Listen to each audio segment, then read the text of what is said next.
저와 아내는 결혼한 지 7년 차 되는 부부였습니다. 처음엔 누구나 부러워할 만큼 사이가 좋았어요.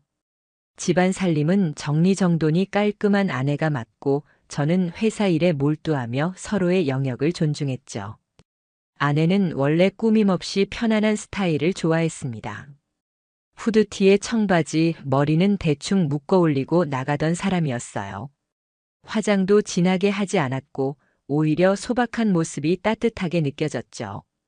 그런데 올봄이 시작될 무렵부터 이상한 변화가 눈에 들어왔습니다. 아침마다 무표정하게 나가던 아내가 어느새 거울 앞에 오래 서 있더군요. 머리를 매만지고 블라우스를 꺼내 입고 어울리는 재킷에 구두까지 맞춰 신고는 향수를 뿌렸어요. 마치 출근길이라도 되는 듯 단정하면서도 신경 쓴 차림새였습니다. 처음에는 기분 전환인가 싶었습니다. 계절이 바뀌면 누구나 옷차림이 달라질 수도 있으니까요. 하지만 타이밍이 이상했습니다. 그 변화가 시작된 시점이 아내가 정신과 상담을 받아보려고 한다라고 이야기한 때와 정확히 겹쳤기 때문입니다. 요즘 왠지 불안해서 그래. 불면증도 심하고 상담이라도 받아야 할 것 같아. 처음엔 그 말을 의심하지 않았습니다. 요즘 정신과 상담은 흔한 일이라고 생각했으니까요. 게다가 아내가 다닌다는 병원은 도심 한복판 고급 빌딩 안에 있고 예약이 꽉 찬 유명한 곳이었습니다. 담당 의사는 남자 원장이었고 아내는 그와 상담을 시작했습니다. 몇 주가 지나자 치유가 된 듯 기분 좋은 변화를 보이는 것 같아 안심도 했습니다. 그런데 묘하게도 상담을 다녀온 날이면 화장이 더 진해지고 표정이 부드럽게 풀려 있었습니다. 입술 끝은 들떠 있었고 눈빛엔 알 수 없는 생기가 돌았죠. 마치 특별한 누군가를 만난 사람처럼 말입니다. 그 무렵부터 아내의 귀가 시간이 이상하게 늘어나기 시작했습니다. 상담은 오후 3시라면서 항상 7시나 8시가 돼서야 돌아왔죠. 이유를 물으면 상담 끝나고 카페에서 책 좀 봤어라고 무심하게 답했습니다. 그런데 그 말투가 이상하게 가볍고 어찌 보면 준비된 듯한 뉘앙스가 느껴졌습니다. 그때부터 저는 달력을 꺼내 날짜와 시간을 적기 시작했습니다. 아내의 외출 시간, 복장, 화장, 귀가 시간, 말투까지 하나하나 기록했습니다. 처음엔 제 자신이 너무 예민한 건지 의심했습니다. 정신적인 문제로 힘든데 괜히 의심하는 건 아닐까 하는 죄책감이 들기도 했죠. 하지만 며칠이 지나지 않아 이상한 낌새들이 쌓여갔습니다. 그러던 어느 날 집 근처 마트에 장을 보러 갔다가 주차장에서 뜻밖의 장면을 봤습니다. 상담을 마치고 돌아오는 길로 보이는 아내가 어떤 남자와 함께 서 있었습니다. 그 남자는 말끔한 정장을 입었고 나이를 보니 아내가 이야기하던 바로 그 정신과 원장이었습니다. 두 사람은 차 옆에서 웃으며 이야기를 나누고 있었는데 거리가 너무 가까웠습니다. 환자와 의사의 관계로 보기엔 도저히 납득이 가지 않는 모습이었죠. 그날 밤 불안이 온몸을 휘감아 잠을 이루지 못했습니다. 눈을 감으면 주차장에서 본 장면이 계속 떠올랐습니다. 단순한 상담 그 이상이 아니라는 확신이 조금씩 고개를 들었죠. 결국 결심했습니다. 이게 단지 제 기분 탓인지 아니면 현실인지를 확인하기로 말입니다. 그 다음 주 날짜를 맞춰 회사에서 휴가를 내고 병원 근처로 향했습니다. 오후 3시 상담이라고 한 날이었죠. 병원 앞에는 아내가 있었습니다. 그런데 상담실로 들어가지 않고 원장과 함께 근처 고급 레스토랑으로 향하는 모습이 보였습니다. 그것도 점심이 훌쩍 지난 오후 4시예요. 멀리서 창문 너머로 본 두 사람은 마주 앉아 웃으며 식사를 하고 있었습니다. 목소리는 들리지 않아도 그 웃음은 명확하게 전해졌습니다. 즐기는 표정이라는 걸요. 그날 이후 단순한 의심은 확신으로 변했습니다. 증거로 남겨야겠다고 다짐했습니다. 사진, 영상, 카드 사용 내역, 위치 기록 모든 걸 차곡차곡 쌓기 시작했습니다. 당시에는 몰랐습니다. 이게 단순한 부정이 아니라 의사라는 타이틀 뒤에 숨은 오래된 방식의 불륜이라는 것을. 그날 이후 머릿속은 늘 뒤숭숭했습니다. 집안에서 아내의 발소리가 들릴 때마다, 대화하는 목소리를 들을 때마다 속이 뒤틀렸어요. 웃는 모습 하나하나가 전부 거짓말 같았고 아침에 나가는 뒷모습도 이제는 불편하게만 보였습니다. 그냥 두고 볼 수 없다는 생각이 점점 강해졌습니다. 그 다음 주 아내가 상담을 가는 날에 맞춰 행동을 시작했습니다. 평소보다 출근을 서두른 척하고 집을 먼저 나섰지만 사실 회사로 가지 않고 시내로 향했어요. 점심 무렵 병원 근처 카페 한 곳으로 들어갔습니다. 창가에서 병원 입구가 한눈에 보이는 뻥 뚫린 자리였습니다. 아내의 상담 예약 시간은 오후 3시라고 했지만 시계를 보니 2시 40분쯤이었어요. 그런데 병원 앞에서 보이는 익숙한 실루엣. 바로 아내였습니다. 혼자가 아니었죠. 옆에는 지난번 마트 주차장에서 봤던 말끔한 정장을 입은 중년 남자. 바로 아내가 정신과 원장이라고 말했던 그 사람이었습니다. 그런데 두 사람은 병원 안으로 들어가지 않았습니다. 건물 뒤편 주차장 쪽으로 슬그머니 걸어가더니 은색 수입차에 같이 올라탔습니다. 심장이 빠르게 뛰기 시작했어요. 손끝이 얼어붙은 것처럼 굳었지만 단 한순간도 눈을 떼지 않았습니다. 은색 차는 도심을 벗어나 강변 쪽으로 달렸고 고급 프랜차이즈 카페 앞에서 멈췄습니다. 유리창 너머로 보이는 두 사람은 마주 앉아 웃고 있었어요. 그 웃음 결혼 이후 아내 얼굴에서 한 번도 본 적 없는 들뜬 웃음이었습니다. 눈빛에서 설렘이 가득 묻어나왔죠. 그 순간 속이 부글부글 끓었습니다. 아무리 생각해도 상담이 아니었습니다. 그건 분명 불륜이었어요. 주머니 속 휴대전화를 꺼내 손이 떨리면서도 카메라 앱을 켰습니다. 셔터 소리가 카페 안에 울리지 않도록 조심하면서 촬영 시간을 기록에 남겼습니다. 그날 저녁 아내는 마치 아무 일도 없었다는 듯 돌아왔습니다. 환하게 웃으며 말했어요. 오늘 상담 정말 잘 됐어. 선생님이 좋은 조언 많이 주셨어. 그 말을 듣는 순간 온몸에 소름이 돋았습니다. 방금 몇 시간 전까지 제 눈앞에 보였던 장면이 있었기 때문이죠. 호텔이든 레스토랑이든 다른 곳에서 둘만의 시간을 보낸 게 분명했는데 이렇게 태연하게 거짓말을 하고 있었습니다. 그 후 행동은 더 치밀해졌습니다. 아내가 상담을 가는 날을 기준으로 휴가를 몰래 잡거나 외근을 핑계로 회사 밖으로 나왔습니다. 병원 주변뿐만 아니라 그 근처 카페와 레스토랑까지 동선을 살폈습니다. 이상하게도 상담이 길어지는 날이면 그 남자의 차가 항상 같은 자리에 주차돼 있었어요. 상담 시간은 50분이라는데 아내는 2시간에서 3시간 뒤에야 집에 왔습니다. 결정적인 건 휴대전화였습니다.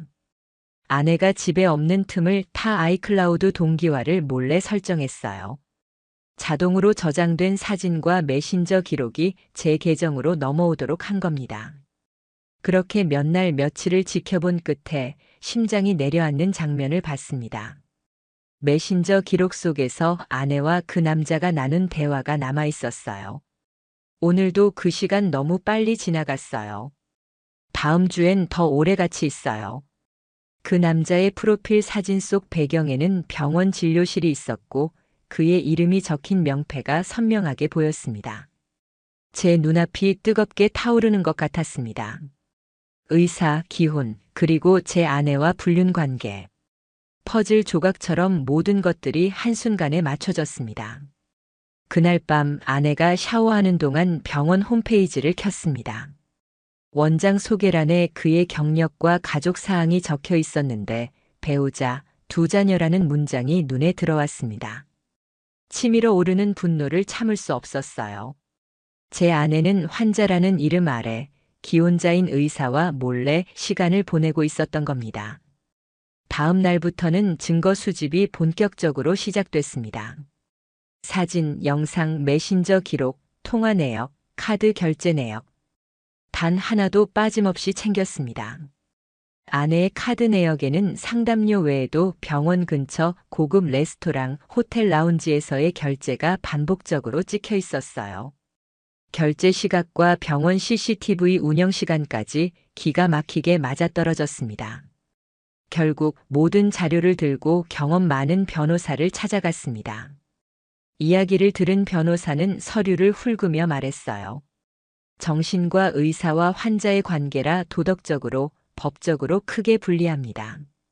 증거가 이 정도면 위자료도 많이 받을 수 있습니다. 그 말을 듣는 순간 확신이 들었습니다. 이건 단순한 배신이 아니라 철저하게 무너뜨려야 될 악질적인 파괴 행위라는 사실이요. 변호사와 만나고 돌아오는 길 머릿속은 이미 복수의 계획으로 가득 차 있었습니다. 여기서 멈추면 안 된다고 생각했어요. 지금까지의 증거만으로도 충분히 소송은 가능했지만 그 두 사람이 절대 빠져나갈 수 없을 만큼 빼박으로 박아버릴 결정적 장면을 잡아야 한다고 느꼈습니다. 그래서 며칠 동안 병원 주변을 샅샅이 훑었습니다. 건물 주차장 입구, 뒷골목, 옆 건물 옥상에서 내려다 보이는 거리, 심지어 맞은편 카페의 가장 안쪽 창가 자리까지 위치를 머릿속에 그렸습니다. 경비 아저씨와 인근 가게 주인들과도 얘기를 나누면서 은근슬쩍 정보를 흘렸습니다. 혹시 이 건물에 은색 독일차 타는 원장님 있다고 들었는데요 라고 묻자 다들 쉽게 차 번호와 주차 습관까지 알려줬습니다. 은색 독일 세단, 지하 2층 A 구역에 주차하는 게 습관이라더군요. 드디어 결정적인 날이 다가왔습니다. 아내의 상담일 오전부터 차량을 세워두고 대기했습니다. 두 손은 땀으로 젖고 심장은 귀 바로 옆에서 고동치는 것처럼 쿵쾅거렸습니다. 오후 2시 55분 아내가 병원으로 들어가는 모습이 보였습니다. 잠시 후 3시 상담이 시작될 시간. 그런데 3시 40분쯤 병원 뒷문이 열렸습니다. 거기서 나온 건 아내와 그 의사였습니다. 두 사람은 병원 정문이 아닌 뒷문을 조심스럽게 나와 바로 옆 골목에 세워둔 은색 세단 쪽으로 걸어갔습니다. 주변을 흘끗 살피며 타는 모습은 아무리 봐도 그냥 퇴근길이 아니었어요. 그 차를 몰아 좁기 시작했습니다. 강변로를 달려 도심 밖으로 나가더니 강가 옆 고급 레스토랑 앞에서 멈췄습니다. 유리창 너머로 본 장면은 분노를 한층 더 끌어올렸습니다. 두 사람은 마주 앉아 웃으며 식사 중이었고 아내의 눈빛은 완전히 풀려 있었습니다. 포크로 음식을 집어 상대의 접시에 놓아주기도 했죠. 그 모습은 결혼 생활 내내 단 한 번도 보여준 적 없는 애정 어린 모습이었습니다. 저도 모르게 숨이 막혔습니다. 손이 덜덜 떨렸지만 카메라 셔터를 연달아 눌렀습니다. 식사가 끝난 뒤 레스토랑을 나선 두 사람은 강가를 걸었습니다. 의사는 자연스럽게 아내의 어깨에 손을 올렸고 아내는 전혀 거부하지 않았습니다. 아니, 오히려 미소 지으며 그 손길을 받아주고 있었습니다. 방금 전까지 맛있게 식사하던 그들이 이제는 산책로에서 연인처럼 걷고 있는 모습이 증거로 프레임 안에 하나씩 갇혀갔습니다. 이쯤 되면 끝난 거라고 생각했는데 진짜 끝은 아직 아니었습니다. 다시 차에 타더니 한참을 달려 이번에는 한 호텔 지하 주차장으로 들어갔습니다. 순간적으로 머릿속이 하얘졌습니다. 하지만 감정에 휩싸일 때가 아니었죠. 호텔 이름, 입구 위치, 주변 CCTV 각도까지 바로 눈에 담았습니다. 호텔 건너편 카페로 들어가 자리를 잡았습니다. 시간이 참 잔인하게도 느리게 흘렀습니다. 커피는 식어버렸고 손톱은 이미 반쯤 뜯겨 있었습니다. 약 2시간 정도가 지났을 무렵 호텔 출입문이 열리고 두 사람이 나왔습니다. 아내의 머리는 어딘가 흐트러져 있었고 의사는 상의를 벗어 팔에 걸친 채 나왔습니다. 두 사람의 표정은 마치 아무 일도 없었다는 듯 차분해 보였지만 모든 게 눈앞에서 너무나도 명백했습니다. 그 장면을 연속으로 촬영했습니다. 자동차 번호판, 호텔 입구 CCTV 위치, 두 사람이 걷는 영상까지 완벽하게 담았습니다. 이 순간 이상하리만큼 감정이 사라졌습니다. 분노도 실망도 충격도 다 빠져나가고 오직 차가운 확신만 남았습니다. 이제 너희는 끝났다. 그 끝을 내가 만든다. 그날 밤 변호사에게 전화를 걸었습니다. 현장 사진과 영상 다 확보했습니다. 주차장 CCTV, 호텔 입구 CCTV, 차량 번호 모두요. 변호사는 웃으며 단호하게 말했죠. 이 정도면 저쪽은 도망가고 싶어도 못 도망칩니다. 다음 날 아침 계획대로 변호사 사무실로 향했습니다. 지난밤 늦게까지 한 장면도 빠뜨리지 않으려고 증거들을 정리하느라 눈이 충혈됐어요. 두꺼운 봉투 안엔 사진, 영상, 카드 내역, 통화 기록, 위치 기록, 그리고 호텔 주차장 출입 확인 요청서까지 전부 넣었습니다.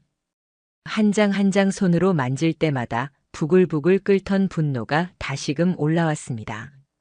이건 더 이상 부부 문제나 단순한 외도가 아니었습니다. 제 삶을 고의적으로 짓밟은 범죄와도 다름없었죠. 사무실에 도착하자 변호사는 꼼꼼하게 자료를 확인했습니다. 호텔 주차 기록과 차량 번호, CCTV 캡처를 내밀자 고개를 천천히 끄덕이며 말했어요. 이건 법정에서 100% 증거로 인정됩니다. 변명은 불가능합니다. 그 한마디에 온몸이 차갑게 식었습니다.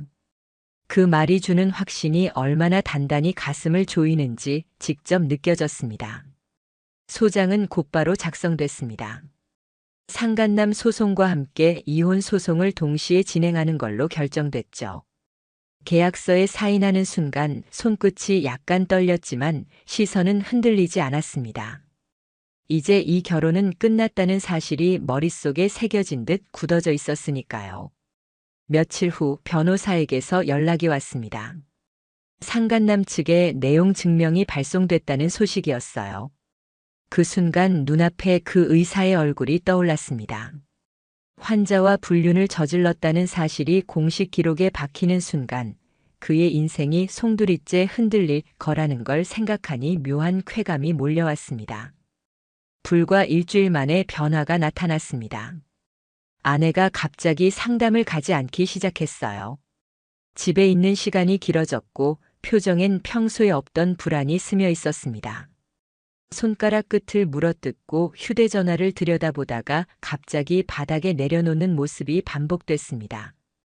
그 불안이 무엇 때문인지 뻔히 보였습니다. 며칠 뒤 아내가 드디어 입을 열었습니다. 요즘 왜 이렇게 차갑게 대해? 무슨 일 있어? 그 목소리는 불안과 초조가 뒤섞여 있었어요. 저는 담담하게 대답했습니다. 있지. 그리고 곧 알게 될 거야. 순간 아내의 눈빛이 미세하게 흔들렸습니다. 단번에 직감한 듯한 표정이었죠. 그날 저녁 변호사 전화를 받았습니다. 상간남 측 변호사에게서 연락이 왔습니다. 상대가 상당히 당황한 상태입니다. 그의 아내가 이미 소장을 받아든 상황이었고 병원 직원들 사이에서도 소문이 흘러나갔다고 했습니다. 병원 운영에도 직접적인 타격이 갈 수밖에 없는 상황이었어요. 특히 환자와의 부적절한 관계는 의료계에서 치명적인 오점이었죠. 그리고 더 충격적인 소식이 들려왔습니다. 의사 쪽에서 합의를 원한다고 합니다. 조건이 조금 특이합니다. 그 조건은 자신의 불륜 사실이 병원 평판에 퍼지지 않도록 위자료를 전액 선불로 지급하겠다는 것이었습니다. 액수는 예상보다 훨씬 컸어요. 그만큼 본인의 사회적 지위를 지키고 싶은 마음이 간절하다는 걸 의미했습니다. 하지만 대답은 단칼에 잘랐습니다. 아니요. 합의 안 합니다. 끝까지 갑니다. 이건 돈의 문제가 아니었습니다. 책임의 문제였고 기록으로 남겨야 하는 일이었죠. 그 둘이 저를 속이고 제 가정을 짓밟은 대가를 반드시 사회와 법 앞에 드러내야 했습니다. 며칠 후 새로운 사실이 드러났습니다. 그 의사는 아내 외에도 다른 여성 환자와 비슷한 관계를 여러 번 맺어왔다는 겁니다. 일부는 병원을 아예 떠나 지방으로 이사 갔다는 얘기도 들렸습니다. 알고 보니 제 아내만 타깃이 아니었던 겁니다. 그는 치료란 명목 아래 환자들을 고르고 감정을 파고들어 관계를 만들어 온 파렴치한이었습니다. 그날 밤 아내를 마주 앉혔습니다. 내가 한 짓 다 알고 있어. 그 원장이랑 내 관계, 호텔, 레스토랑, 주차장, 메신저. 전부 증거로 모아놨어. 아내는 아무 말도 하지 못했습니다. 숨이 막힌 듯 침묵했고 눈빛은 완전히 무너져 있었습니다. 너뿐 아니라 그 사람도 끝까지 책임지게 할 거다. 그 말은 단호했고 아내의 표정은 그 자리에서 굳어졌습니다. 마침내 싸움은 더 이상 피할 수 없는 국면에 들어서고 있었습니다. 소송 절차가 시작되자 상황은 예상보다 훨씬 더 빠르게 돌아가기 시작했습니다. 변호사 말로는 상대 쪽에서 생각 이상으로 불안해하고 있다 했어요. 그 의사 쪽은 병원 명예를 지키기 위해 어떻게든 합의를 끌어내려 하고 있었고 아내는 집안에서 점점 말수가 줄어들었습니다. 식탁에 마주 앉아도 숟가락을 멍하니 들고 있는 시간이 길어졌고 휴대전화를 움켜쥔 채 눈빛이 허공을 헤매는 순간이 많아졌습니다. 그 주 초 변호사가 법원 접수 확인서를 보내왔습니다. 상간남 소송과 이혼 소송, 두 건 모두 공식 접수 완료. 문서에 찍힌 선명한 도장과 날짜를 보는 순간 심장이 쿵 하고 내려앉는 듯 하면서도 묘하게 차가운 전율이 번졌습니다. 이제 게임은 시작됐다. 라는 말이 절로 떠올랐습니다. 그런데 며칠 뒤 황당한 움직임이 포착됐습니다. 아내가 제 변호사에게 몰래 연락을 시도한 겁니다.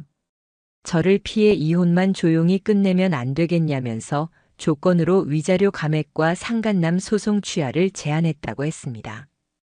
변호사는 그 통화를 듣고 바로 제게 알렸습니다. 대답은 단 한마디였습니다. 절대 안 합니다. 목소리가 한 번도 흔들리지 않았어요. 이건 돈 몇 푼으로 덮을 일이 아니었으니까요. 며칠 후 의사 쪽에서 보내온 첫 번째 답변서를 받아봤습니다. 그 내용은 더 가관이었어요. 환자의 정신적 안정을 위해 치료 외 활동을 함께 했을 뿐 부적절한 관계는 없었다. 호텔 주차장 CCTV, 차량 번호판, 호텔 방 결제 내역, 호텔을 나오는 장면까지 다 모아두고도 끝까지 발뺌을 하는 그 뻔뻔함이 역겨웠습니다. 다음 재판 기일에는 병원 홍보팀과 직원 명단, 원장 가족까지 증인 신청하세요. 그리고 증거는 전부 제출합니다. 제가 단호하게 말하자 변호사는 짧게 웃으며 고개를 끄덕였습니다. 이 정도면 상대 쪽이 먼저 무너집니다. 법정 첫 기일 의사는 직접 나오지 않았습니다. 대신 변호사만이 서류를 낑낑 들고 나왔죠. 아내 역시 출석 의무가 없었지만 그날따라 법정 앞 대기실에 조용히 나타났습니다. 화장은 거의 지웠고 눈 밑에는 깊은 다크서클이 내려와 있었습니다. 저를 스쳐 지나가며 작게 한숨을 내쉬었지만 시선은 주지 않았습니다. 재판이 시작되자 판사는 제출된 증거를 하나씩 확인했습니다. 호텔 출입 기록과 차량 번호, 카드 결제 내역까지 또박또박 읽어 내려갔습니다. 그 과정에서 상대 변호사의 얼굴은 점점 굳어졌습니다. 다른 변명 따위 들어설 틈조차 없는 증거들이었죠. 재판이 끝난 뒤 변호사가 알려왔습니다. 상대 측이 제안한 합의금이 올랐습니다. 이 정도면 꽤 큰 액수입니다. 하지만 고개를 저었습니다. 돈이 아니라 기록으로 끝내야 해요. 판결문에 박혀야 합니다. 며칠 지나지 않아 의사 쪽에서 놀라운 행동을 했습니다. 병원 홈페이지에서 원장 소개란을 삭제했고 상담 예약을 전면 중단했습니다. 심지어 온라인 커뮤니티엔 그 병원 예약이 갑자기 전부 취소됐다는 글이 올라오기 시작했습니다. 일부 환자들이 이미 환불을 요구하고 있다고도 했습니다. 그가 그렇게 두려워하던 일이 현실로 번져가고 있었죠. 아내 역시 이상하게 변해갔습니다. 예전엔 하지 않던 집안일을 스스로 하려고 했고 식탁에서 밥을 먹으며 멍하니 있는 시간이 늘어갔습니다. 그 불안한 기색은 감출 수가 없어 보였습니다. 하지만 저는 그 어떤 감정도 느끼지 않았습니다. 그녀가 만든 상황이고 그녀가 선택한 길이었으니까요. 그리고 결정적인 소식이 들려왔습니다. 변호사에게서 온 긴급 메시지였어요. 의사 부인이 저희 쪽으로 직접 연락을 해왔습니다. 남편의 불륜을 인정했고 이혼 절차를 준비 중이라고 합니다. 그 순간 깨달았습니다. 이건 저 혼자만의 싸움이 아니었다는 걸. 그 의사 때문에 무너진 삶은 한 집안이 아니었던 겁니다. 그 사실이 이상하게도 차갑지만 묵직한 위로처럼 느껴졌습니다. 두 번째 기일이 다가온 날 아침부터 마음이 유난히 가라앉았습니다. 오늘이 사실상 승부가 갈리는 날이라는 걸 온몸이 알고 있었죠. 책상 위에는 이미 전날 밤까지 정리한 두꺼운 서류철이 놓여 있었고 그 안엔 호텔 출입 시각, 주차장 CCTV 캡처 차량 번호, 카드 결제 내역, 그리고 두 사람이 호텔에서 나오는 장면을 담은 영상까지 모두 들어 있었습니다. 증거 하나하나가 칼날 같았어요. 법원 대기실에 들어서니 이번엔 그 의사가 직접 나와 있었습니다. 말끔한 양복 차림이었지만 얼굴은 창백했고 눈빛은 여기저기를 불안하게 흔들고 있었어요. 손에 쥔 휴대전화를 몇 번이나 켰다 껐다 하면서 시선을 피했습니다. 구석 쪽에는 아내가 앉아 있었는데 그동안 화장을 진하게 하고 다니던 모습은 온데간데 없이 사라지고 창백한 얼굴에 다크서클이 깊게 내려앉아 있었습니다. 두 사람 사이에는 말 한마디 섞이지 않았고 눈도 마주치지 않았습니다. 예전 자동차 안에서 웃음을 주고받던 모습과는 천지 차이였죠. 재판이 시작되자 판사는 차분한 목소리로 증거를 확인했습니다. 제 변호사가 제출한 자료를 한 장씩 넘길 때마다 피고석 쪽 공기는 점점 무거워졌습니다. 이건 호텔 출입 시각이군요. 네, 주차장 CCTV 캡처입니다. 차량 번호와 시간대가 카드 결제 내역과 일치합니다. 판사의 손끝이 다음 장으로 넘어갔습니다. 호텔 로비 CCTV, 두 사람이 나란히 걸어 나오는 장면이 그대로 화면에 비쳤습니다. 그 순간 상대 변호사의 목소리가 눈에 띄게 작아졌어요. 그나마 마지막 발악을 하듯 의사 측 변호사가 입을 열었습니다. 피고는 해당 장면들이 치료 외 활동으로 오해받을 수 있다는 점은 인정하지만 부적절한 관계임을 부인합니다. 그 말이 끝나자마자 판사의 표정이 굳어졌습니다. 상담과 치료의 범주를 넘어선 행위가 반복적으로 있었음이 명백합니다. 더 이상의 변명은 설득력이 없습니다. 단호한 목소리에 법정 안공기가 멎은 듯 느껴졌습니다. 그 순간 의사의 얼굴은 완전히 굳었습니다. 입술을 꾹 깨물고 시선을 바닥에 떨어뜨린 채 움직이지 않았어요. 아내 역시 고개를 숙였지만 손가락이 미세하게 떨리고 있는 게 제 자리에서도 보였습니다. 제 변호사는 종이에 짧게 메모를 써서 건넸습니다. 이 정도면 완승입니다. 고개를 천천히 끄덕이며 메모를 접어 넣었습니다. 그 말이 주는 차가운 확신이 오히려 가슴을 더 단단하게 만들었어요. 재판이 끝나고 복도로 나왔을 때 의사가 제 앞으로 다가왔습니다. 아주 낮은 목소리로 거의 애원하듯 말했어요. 제발 이 일 병원 밖으로는 퍼뜨리지 말아주세요. 그 말을 듣는 순간 비웃음이 절로 나왔습니다. 그건 당신이 선택할 수 있는 문제가 아니죠. 이미 판결문에 다 남을 겁니다. 순간 그의 얼굴이 하얗게 질렸습니다. 그 표정이 잊히지 않았습니다. 아내는 아무 말도 하지 않았습니다. 복도 끝에서 멀찍이 서 있다가 제가 법원 출입문을 지나 밖으로 나가자 반대 방향으로 고개를 돌리고 걸어갔습니다. 그 뒷모습을 보는 순간 이 사람과의 모든 관계가 머릿속에서 완전히 잘려나가는 느낌이 들었습니다.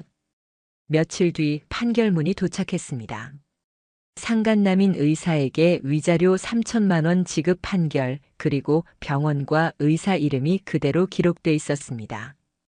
이혼 소송도 재청구가 전부 인용됐습니다.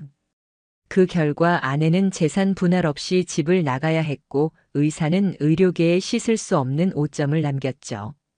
판결 소식이 전해진 후 의사의 병원은 곧 홈페이지가 폐쇄됐고 예약 전화도 받지 않는 상태가 됐다고 들었습니다. 지역 커뮤니티에는 환자를 상대로 한 의사 불륜 사건 이야기가 실명 없이 돌기 시작했고 댓글마다 분노와 비난이 쏟아졌습니다. 그가 그토록 두려워하던 일이 결국 그대로 현실이 된 겁니다. 아내는 이사간 주소를 남기지 않았습니다. 다만 변호사를 통해 미안하다는 단 한 줄짜리 문장을 전달했을 뿐입니다. 하지만 그 문장을 읽는 순간 마음은 단 한 점도 흔들리지 않았습니다. 이미 끝난 일이었고 되돌릴 가치조차 없는 일이었으니까요. 판결이 확정되고 한 달쯤 시간이 흘렀습니다. 그동안 세상이 어떻게 변했는지, 그리고 두 사람의 인생이 어떻게 무너져 내렸는지 하나하나 눈으로 확인할 수 있었어요. 먼저 그 의사. 판결문에 따라 위자료 3천만 원을 전액 지급해야 했고, 동시에 자기 아내와의 이혼 소송에도 휘말려 있었습니다. 그의 아내는 제가 제출했던 모든 증거를 그대로 복사해 변호사에게 제출했다 했습니다. 재판 결과 그는 병원에서 벌어들인 재산 절반을 통째로 넘겨야 하는 처지가 되었죠. 한때 환자를 진심으로 대하는 명의라고 불리던 사람의 명성은 하루아침에 산산조각이 났습니다. 병원은 사실상 문을 닫다시피 했습니다. 홈페이지는 접속이 되지 않았고 예약 전화는 계속 불통이었습니다. 지역 커뮤니티에는 불타는 댓글이 쏟아지고 있었습니다. 환자를 상대로 저런 짓을 했다니 사람이냐? 환자 마음을 이용해 먹은 파렴치한. 이런 말들이 하루에도 수십 개씩 달렸죠. 검색창에 병원 이름을 넣으면 예전엔 칭찬이 줄줄이 나오던 곳이 이제는 비난과 조롱뿐이었습니다. 그가 죽어도 막고 싶어 했던 소문은 이미 손 쓸 틈도 없이 번지고 있었어요. 그리고 아내. 판결문에 실명과 상간녀라는 기록이 남았습니다. 공동명의였던 집에서는 하루아침에 짐을 싸서 나가야 했고 재산 분할 한 푼도 받지 못한 채 빈손으로 나갔습니다. 어디로 갔는지 주소조차 남기지 않았지만 소문은 이미 바람처럼 퍼져 있었습니다. 그동안 다니던 모임, 오래된 친구 사이에도 유부남 의사와의 불륜 이야기가 돌았고 몇몇 지인들은 연락을 끊어버렸다고 들었습니다. SNS 계정은 비공개로 바뀌었고 프로필 사진은 사라졌습니다. 마치 세상에서 자취를 감춘 듯 보였죠.